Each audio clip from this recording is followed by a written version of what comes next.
was identified as mentally retarded, put back from the 5th grade into the 4th grade, and stayed in that category until I got out of high school.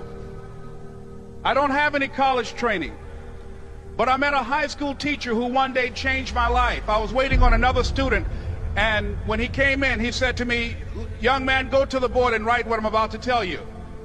And I said, I can't do that, sir. He said, "Why not?" I said, "I'm not one of your students." He said, "It doesn't matter. Follow my directions now." I said, "I can't do that, sir." He said, "Why not?" I said, "Because I'm educable mentally retarded." And he came from behind his desk and he looked at me. He said, "Don't ever say that again. Someone's opinion of you does not have to become your reality." And as he talked, my heart began to beat fast. Tears began to run down my eyes, and I was in the back just listening to him, because the speech he was giving, that speech was for me. And he said, "Les Brown," he said, "if you want to do anything worthwhile in life, you've got to be hungry." I told Mr. Washington I wanted to become a disc jockey. And so I started working to develop myself. He said, "I want you to practice every day being a disc jockey." I said, "But I don't have any job now." He said, "It doesn't matter." He said that it's better to be prepared for an opportunity and not have one than to have an opportunity and not be prepared. And as I was working to develop myself, I applied for a job as a disc jockey, WMBM on Miami Beach. I went to a guy named Milton Butterball.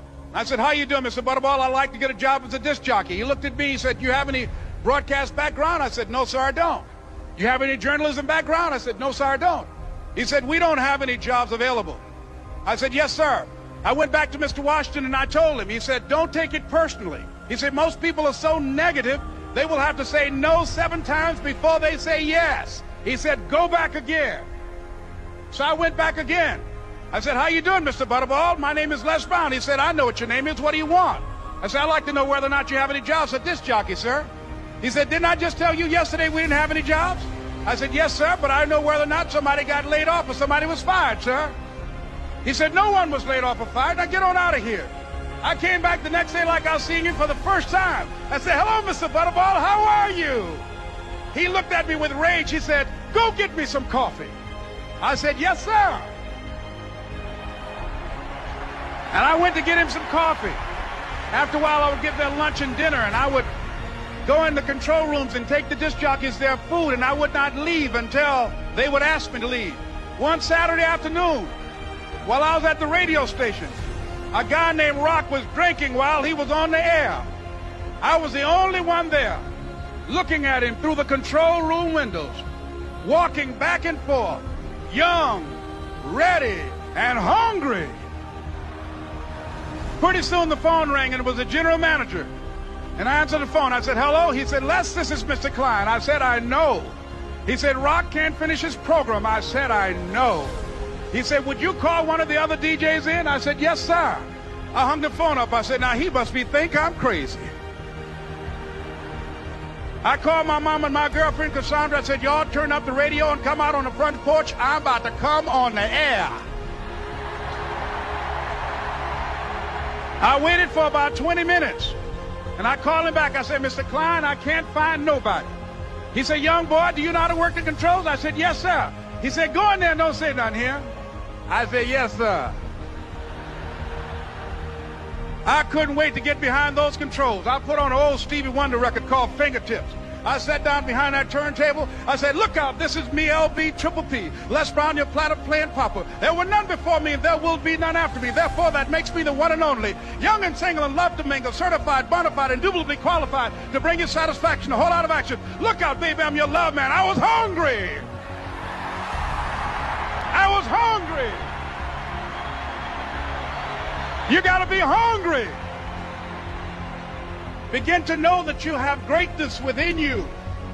And if just one of you here begin to envision yourselves as being blessed and highly favored to reach your goals, if just one of you capture the essence of what that means, that you have greatness within you and a responsibility to manifest that greatness, that you can make your parents proud, you can make your school proud, you can touch millions of people's lives And the world will never be the same again because you came this way. It was hard, ladies and gentlemen, coming to speak to people. And I was facing financial difficulties in my own life. I was behind on my bills and my dreams, and I'm saying to them, you can live your dream. It was hard, ladies and gentlemen. It was very difficult to pick myself up each day believing that I could do it. There were times that I doubted myself. I used to ask myself, can I do this? And something said within me, you're the one. Don't give up on your dream. By continuing to push forward, by continuing to run toward my dream, that one day I would have my own talk show.